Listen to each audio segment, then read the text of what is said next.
If the British Empire and its Commonwealth last for 1,000 years, men will still say this was their finest hour. We stand for Queen, country, and video games. BRB UK. Worse teeth, better accents.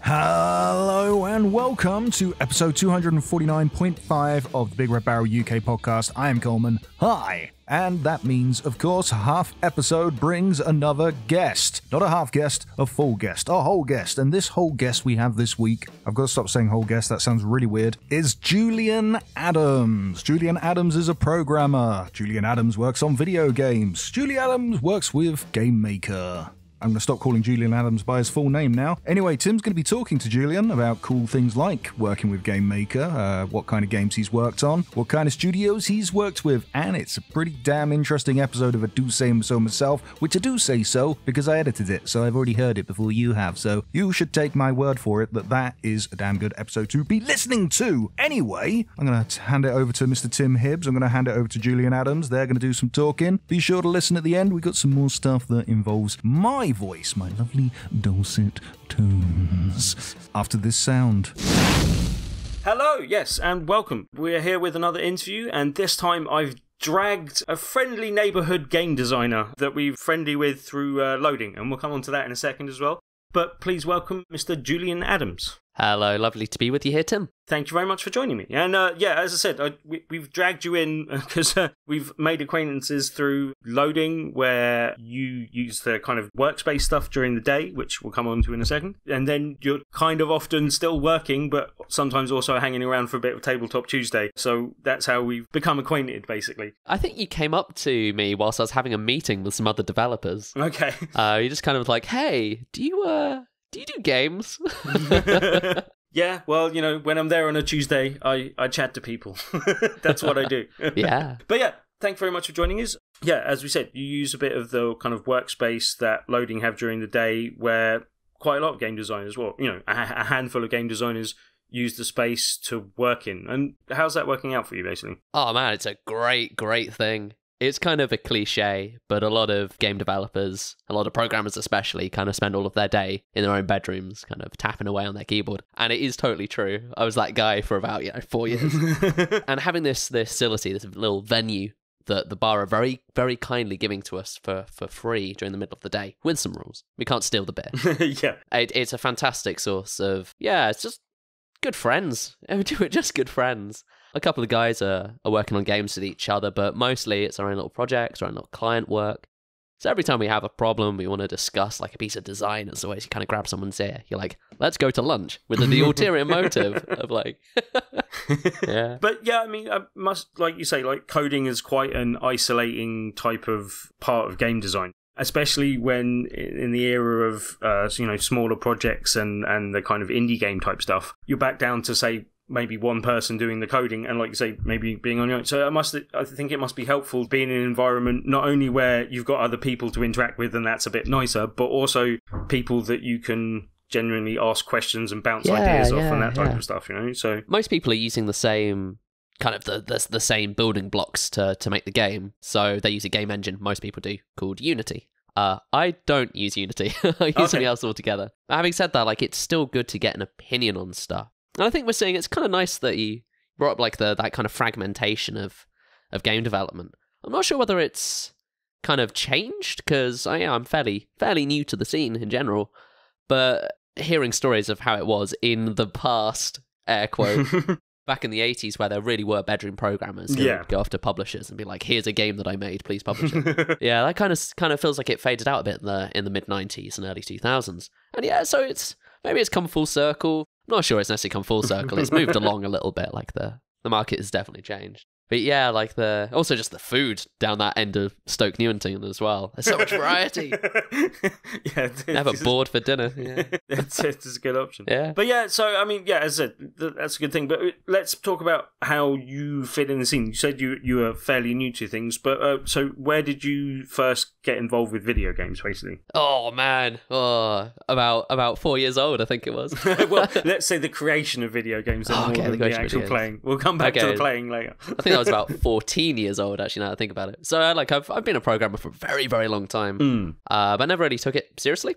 Everyone has their hobbies, And a couple of years ago, I stopped doing my previous job, which was as a sound engineer for live music. Okay. Very high pressure, very high stress gig. And then I kind of sidestepped into games. I didn't really have any other skills to really fall upon. I dropped out of university, so I never completed that. So, this was the last thing that I had really left for me. And I was very fortunate that I found the right people online to have a chat to. And I kind of built up a little bit of, presence, I guess.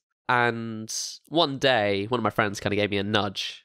I'm like, oh, okay, the people who made Hyperlight Drifter, right? I'm like, yeah, Alex Preston, Heart Machine, those guys. Yeah. And he nudged me again. It's like, you should apply for the job that they're asking people to fill. Because Hyperlight Drifter's made in this engine called GameMaker. Right. GameMaker is different to Unity. It's 2D focused, right? And I sent a tweet to Alex, and I think a couple of my friends suggested me as well, which always helps. And Alex sent me an email. He asked me for an interview, and that was about that. I got a job just like that, which is incredible. Oh, nice. It never happens like that. But so, what were you actually doing towards Hyperlight Drifter then? So, Hyperlight Drifter is this big beast, right? Mm-hmm. And what they were doing is they'd finished kind of the Windows, Mac, Linux ports, right? Right. And then they moved on to console. So they're working on console. A guy called Aaron Melcher did most of the console porting stuff, but they needed a little bit of help with some engine features. Right. And so I just kind of sat down with Alex, and we just kind of talked through some of the problems. And it turns out that all of their problems were kind of okay to fix. That's something that was definitely within my skill set. So me and him having this call on a summer's day, about as hot as it is right now. And, I'm sweating because I'm a little bit tilted. It's Alex Preston, this guy's a big deal. And so we were talking about some stuff, and he kind of, smiling and nodding, we were getting along. I think we had a whinge about politics or something. I can't remember. And he said, okay, so this is, I want to do this porting stuff. We want to tie that away. And then we want to do these other things, right? So we want a slightly easier mode that's a bit more forgiving. For people who haven't played Hyperlight Drifter, it's kind of like Zelda, but really hard. You don't get a shield, you get a dash. So you always have to move around. So I wanted an easier mode to make it a little bit easier on the kids. Okay. Is that for the console gamers as well, basically? Yeah. Well, no comment. It's all right. I'm a console gamer. I can take it. Oh, fantastic. Yeah. Well, Hyperlight Drifter was designed for gamepads. You cannot play the game on a keyboard properly. Okay. Yeah, it feels weird. So he kind of said, we want to do an easy mode. Okay. He didn't call it easy mode. It was forgiving mode. Okay. Right. And the other thing was they wanted to do boss rush mode.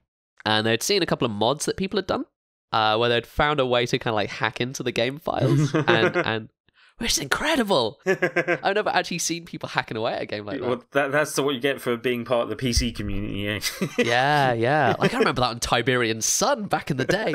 I always used to mod in some cheap stuff. So the ground infantry for the GDI soldiers, they were massively overpowered.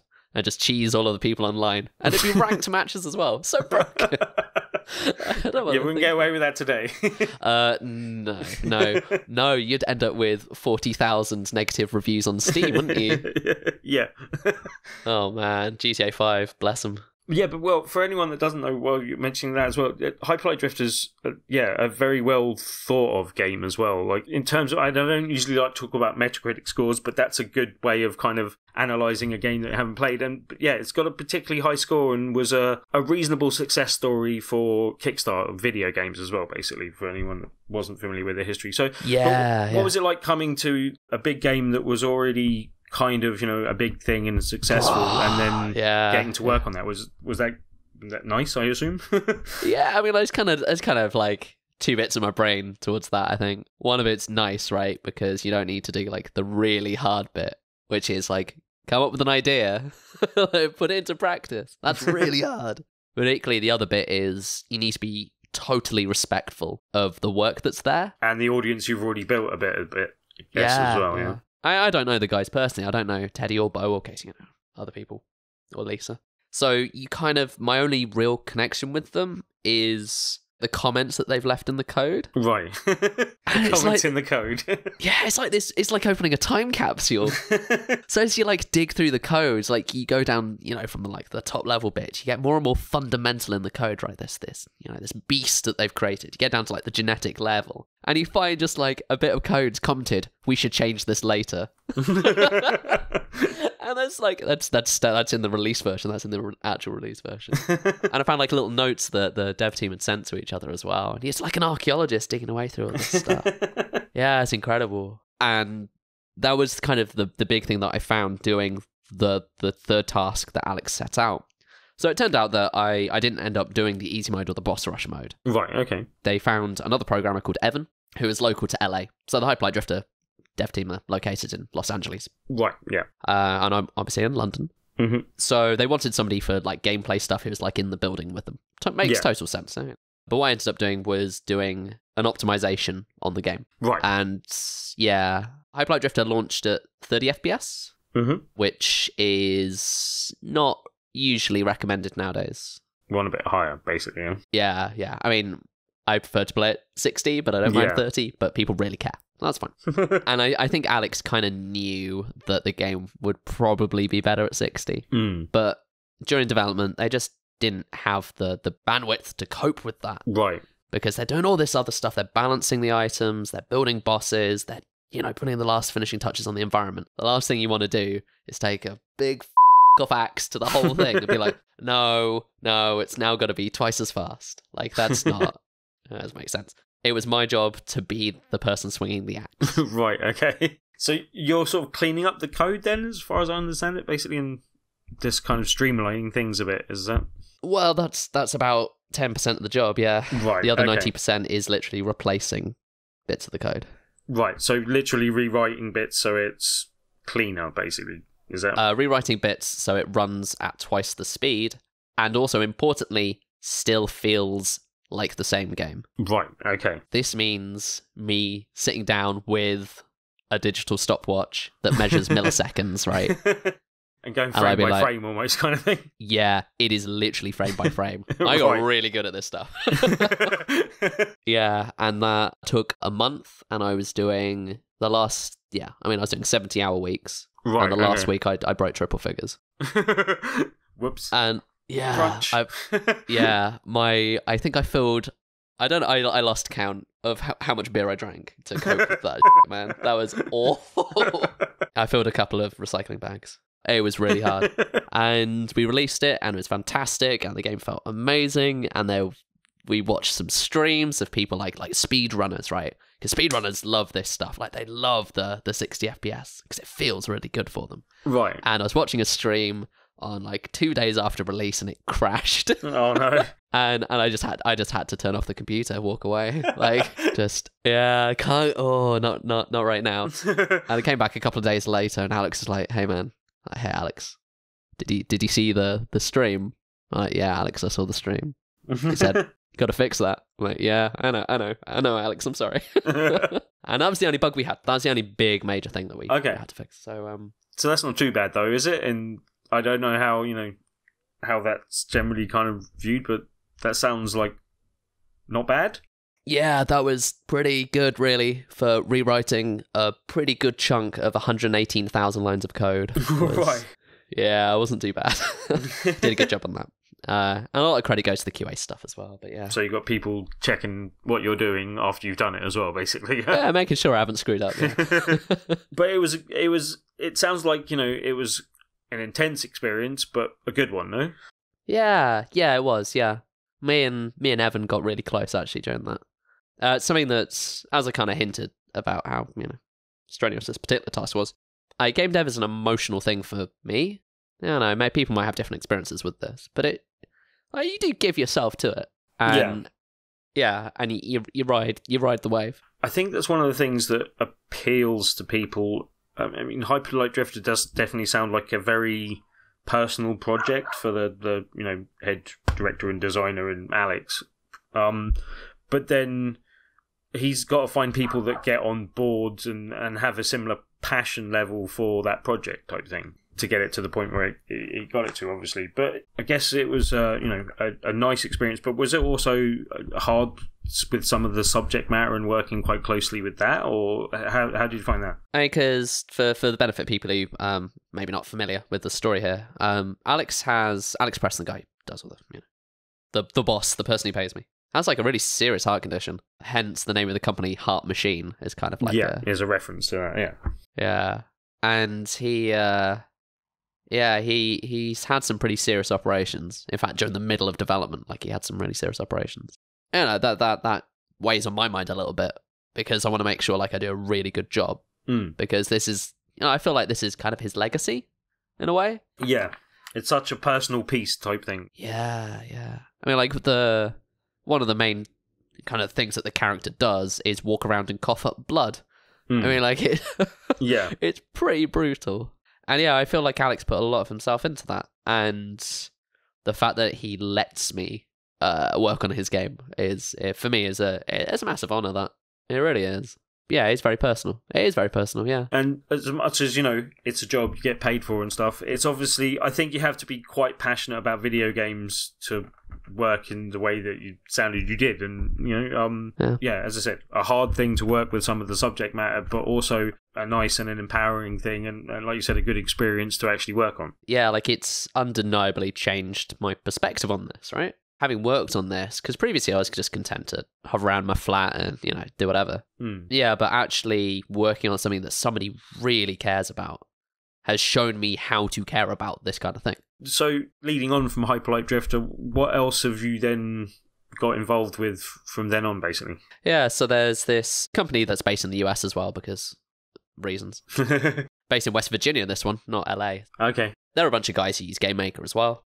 And they asked me to join up and just, give them like a kick in the right direction for some stuff where they weren't too sure. They weren't sure, direction. And it's been like super low key. Nowhere near as like committed time-wise as Hyperlight Drifter. It's a company called Lasso Games. Okay. And they're making a 2D platformer called Minalaw, which is short for Ministry of Law. And it's basically Judge Dredd Simulator. Oh, okay. So the guys making it are old enough to remember when Judge Dredd was released. I'm not. I'm not sure I quite am. I think he just about predates me, but still. Yeah. And they absolutely, they're really into it. And the writer is actually a friend of mine. And he's really committed himself to it as well. Okay. So I'm just watching all of these people pour their heart and soul into this wonderful project. And it's been received super well. Yeah. And there's just me in the background just being like, no, guys, you're doing a good job. Go on. Like, what technical question do you want to ask? Great. That's, this is how you do this job. And just kind of prodding them in the right direction. But it's a game that I'm really, really into. Right, okay. Every time they release a build, I'm first in line to pick it up. But yeah, that's kind of one of my other major uses of time, that one. And yeah, like, part of working with Hyperlight Drifter makes me want to be more involved in other people's projects. Like, it's not about me. It's about, like, the end result. Right, yeah. But do you have any desire to sort of do your own projects eventually then, or? Yeah, I do game jams. game jams release the pressure. But because they kind of say, everyone's got at least one idea for a video game, kind of, most gamers generally. Yeah. Everyone has the the novel inside of them, the hit, the hit single. I'm a big fan of Civilization. Right, okay. And I'm a big fan of tabletop games that are kind of in the similar area. Obviously, it's not the same. But like kind of area control kind of games, basically, I think would be like kind of like resource collection and area control. And a little bit of diplomacy in there as well. So whenever I can find time to do that kind of stuff. So that might be a clue to the type of project you'd like to make then. Oh, it certainly is. Yeah, I'd like to make a kind of Civilization game, but one that's not quite so blatantly about declaring war on each other all the time. Right, okay. More about just getting on, expanding your empire sort of thing. Maybe stabbing each other in the back politically, right? Bit of backstabbing always makes for a good game. Yeah, it's always good, isn't it? Multiplayer and stuff anyway. Yeah, nothing really loses you friends like a game of Monopoly or Civilization. Well, I'd say the Resistance, if we're going board game stuff, that's the best way to lose friends. Yeah, so it's... Yeah, that's the kind of the end goal. And it's based off... I guess the ideas are based off like an very old kind of interpersonal game made by a guy called Buckminster Fuller. And it's something I found out about recently. And this Buckminster Fuller was responsible for like a bunch of architectural stuff. The Eden project is based on geodetic domes, and he's the guy who came up with that. Okay. But along with being like a kick-ass mathematician and a wonderful architect, like, you know, he was also like, because it was the 60s, he was a massive hippie. So he designed a game, and he wanted people to play the game and try to experience what it's like to try to fix the world. Okay. That is almost entirely politically driven. So it's all about, you know, doing a deal or, you know, trading resources and this kind of stuff. So I don't think there's any warfare in it. But yeah, it's a super just obscure negotiating game. sort of thing. Yeah, which is always the most fun part. And that's the bit that civilization lacks, isn't it, really? Yeah. You know, you're always talking to an AI. But yeah, it's that kind of area. But I don't want it to be quite as, you know, 1960s about it. Not quite as kind of wide-eyed and naive, perhaps. So one of the things you said we might come back to is, what kind of games do you like to play as just a general gamer? Whatever games I have time for, really. It's hard work. But I've made a little bit of an effort, right? You know, part of hanging out with other people in a social space is that, you know, you end up playing games with them. So we'll often kick around on Tuesdays for your board game night. Plug. Good work. But when I'm at home, like the two games I've been playing recently, actually, one of them is PlayerUnknown's Battlegrounds, because everyone's playing. Right, yes. And it's genuinely quite thrilling. I really love that game. And the other one's Dead Cells. Okay. Enough. I've heard of it, but don't know much about it. It's like a 2D roguelike platformer. Right. And it's very, very fluid. Like, it feels super slick. You can just jump around, hit things in the face. To open a door, you can smack it with a sword. You know, that kind of thing.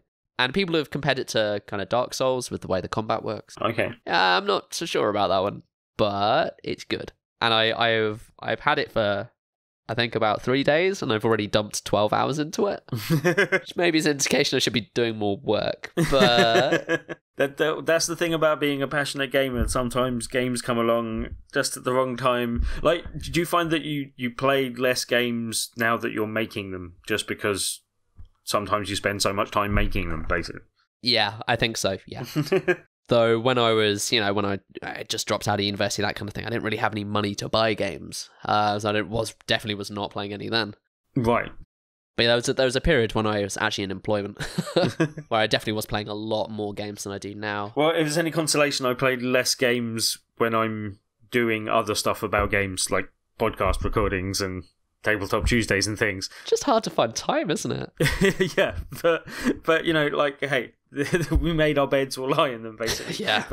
But yeah, I'm like, where do you see yourself going from here as well? Like, what would you like to do? Kind of what your plans for the immediate future and beyond, basically. Well, a contract that I'm slowly in the process of nailing down is to work on some HTML5 games, which is kind of like a weird space to be in. So it's very, very casual, kind of very much the opposite end of the spectrum from Hyperlight Drifter. But that's a totally different like design area, right? Design space. Right. And I think HTML5 kind of sending people games via a browser is really exciting. Okay. Because then you just open up your phone and click on a link and there it is. There's the game. Don't even need to install it.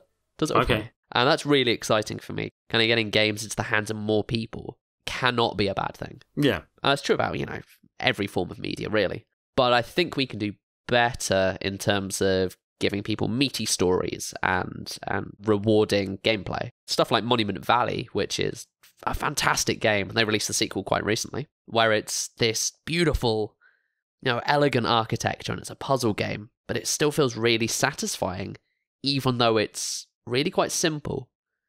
And I think that's something I'm really into right now, is the idea of presenting people who don't play games a good game. But in a kind of simple, elegant form, basically. Yeah, something that actually has like an aesthetic or like a theme behind it, rather than Candy Crush rip-off number 28. Not to insult the people who made crap tons of money off Candy Crush. That's fine. Well, if you're going to make a game like that, make it really well, basically.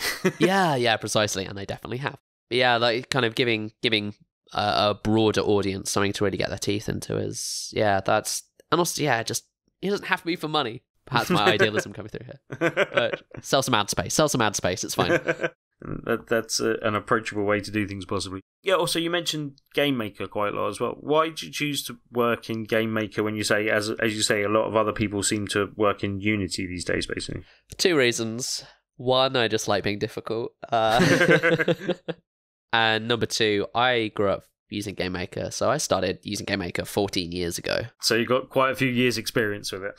Yeah, so it's kind of comfortable, right? It's like the ancient pair of boots that you always wear. Yeah, if I have an idea, I can usually execute it. So it's very immediate. So I can come up with an idea, put it into GameMaker, with a day of work, out it comes. Baby game. You got a prototype to mess around with. Yeah, precisely. And GameMaker's really good at that. Unity seems slightly less effective for that. Right. Especially for 2D stuff. I don't get on well with Unity. But that's okay. It's not the tool for me. For other people, namely like the majority of the indie market right now, Unity is, Unity's perfect, And it's important to keep an open mind about this stuff. Like, I'm always dabbling with other engines, but none of them really captured my imagination. And you prefer working in a 2D space then? Is that part of the element, or just GameMaker's better at 2D and that's something that you then therefore work in, basically? Yeah, GameMaker is better at 2D. There's no question about that. But the 3D stuff, I made a 3D game a few months ago, actually, for Ludum Dare, the 38th one, which was back in March, I want to say. Okay. Maybe April. Can't remember. Oh, no, it was April, because I was doing the game jam on my birthday. Yeah, right. There we go. Okay. And yeah, so working in 3D in GameMaker is kind of hard, but it's also really rewarding as well, because you have to make like a lot of like really simple stuff yourself. Right. You're down there with the maths and kind of working it all out, sticking it all together. Yeah, no, it's definitely a better idea to use Unity for that. But I found it quite exciting to be doing 3D stuff. But normally, 2D. 2D's still 2D's interesting. where you're at. Okay. Yeah. And where else can people find you at? What's your Twitter handles and etc. like that, basically, if people want to follow you? So the best way to keep track of how I'm wasting my time this week is at Juju Adams. That's Juju Adams on Twitter. Yep, and that's the best place to get hold of you generally, yeah? Yeah, it is, yeah. Yeah, I do have a secret email, but that's only for special friends. You'd slide into your DMs for that, huh? Oh, yeah. But yeah, anyway, well, yeah, thank you very much for joining us. It's a pleasure chatting to you and kind of catching up and learning a bit about you and what you've worked on. And yeah, thank you very much for coming on and sharing your story. Yeah, it's been lovely, Tim. Yeah, thank you very much. Hopefully we'll catch up with you soon, when you've got another project to plug in the future, possibly. Yeah. Let us know and drop back in, let us know how it's going. In the meantime, I will probably see you at loading quite regularly anyway.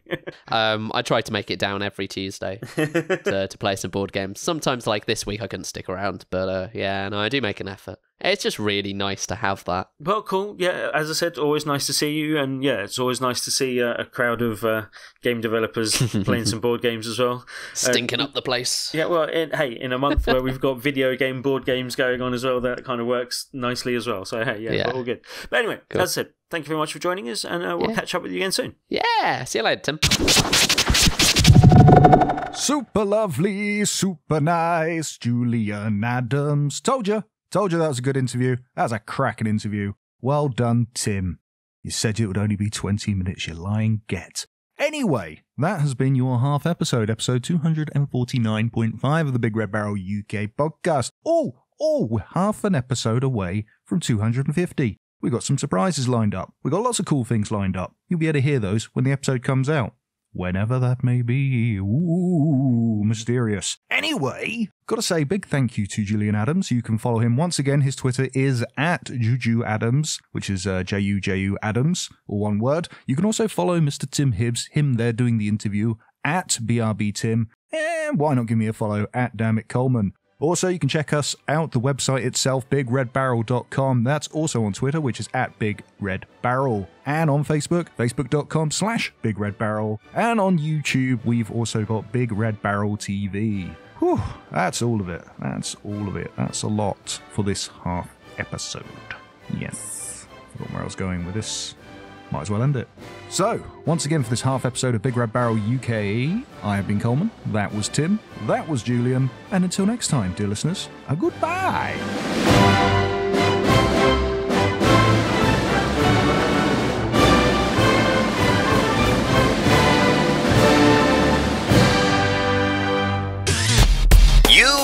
your ears are quite welcome. For the podcasting goodness that you just heard, Why not roll on over to BigRedBarel.com for more podcasts? news, reviews, and videos from the biggest, reddest site on the internet, BigRedBarel.com.